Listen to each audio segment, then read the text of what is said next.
Mark, your book that's coming out about Bobby Stokes, obviously, as you said earlier, you didn't have the pleasure of watching Bobby play, but from the anecdotes that you heard from past teammates and that, apart from the FA Cup final goal, which is obvious, what really stuck out for you in Bobby's playing career that you wish you had seen? Well, I think in many ways it's behind the scenes, not actually on the pitch, but bear in mind, the goal he scored today, it would set you up for life, but he was very much a warrior. And behind the scenes, if he had a bad game, he'd be in training talking to the other lads. Hugh Fisher said, he'd be saying, I'm not going to play next week, I'm going to be out, I'm going to be in the reserves. And they have to really try and lift him all the time.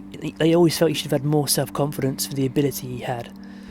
I mean, one of the strange things for me from afar, and not having the inside view at the time as a kid watching it, was that Bobby's career ended very early at Saints. I mean, he'd been in the first team in the late 60s and he was playing obviously right up to 76, and he'd nearly gone to Portsmouth in that season before the cup final.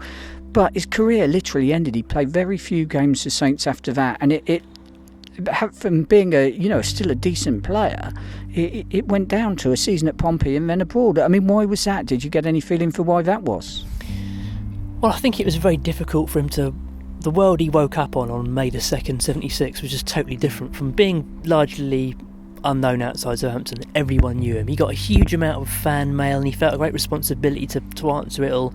Also, the following season, Saints kicked off the 76-77 season going 1-0 down to Carlisle after 30 seconds. Laurie McMenemy not very happy, gave him all the right act, and then he brought in Ted McDougall, and Bobby just wasn't able to get in the team. So he just wasn't able to kick on, and how could he? I mean, Saints haven't won another trophy since. No, apart from the Johnson Paint trophy, which we don't really count. Yeah. Not a major one. No, not a major one. Oh, that was a good day. That was a good day. Yeah, that's it. I mean, talking of good days, Clive, you and I were both there, and we've just mentioned Bobby waking up on May the 2nd. You yourself would have obviously woke up on May the 2nd, on the morning of May the 2nd, I hope. What did you do then in the afternoon? Did you go and see the team bus? Yeah, of course I did. Of course I did. I remember driving around with my brother around, the whole of the city was going mental. Even places, you drove through Merrioak and there were people dancing in the streets, and yeah, it was just amazing. It was just amazing, and I think it was probably all too much for Bobby. It was all too much for him. It was like he was the most unlikely hero you could imagine. He really was. I mean, he was a very quiet lad, got on with his work the best he could. Definitely lacked self-confidence, I think. I'm not sure, but I think my first ever game, he got the winner in the last minute, which would have been Leicester City. I want to find this out. Leicester City, 68-69. But anyway, that's neither here nor there.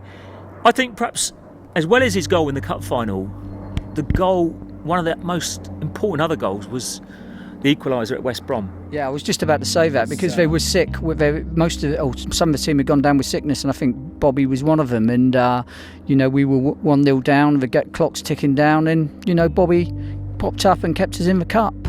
Yeah. So I mean, that was an incredible day.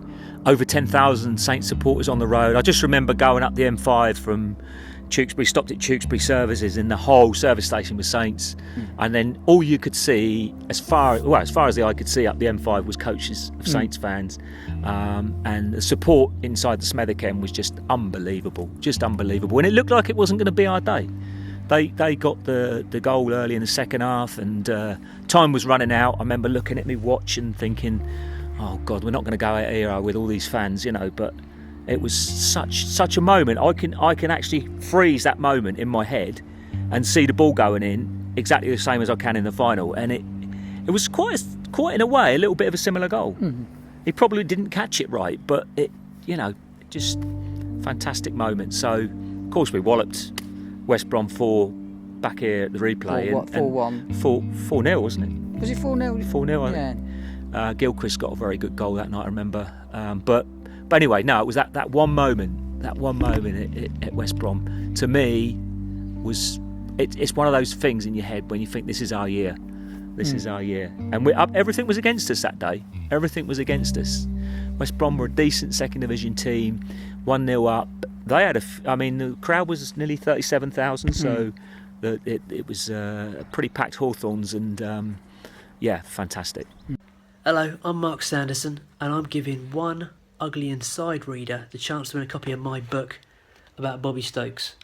All you got to do, if you haven't already, is subscribe to the Ugly Inside YouTube channel, and underneath this video in the comments section below, answer this question. In what minute did Bobby score the winning goal in the '76 Cup final? Good luck.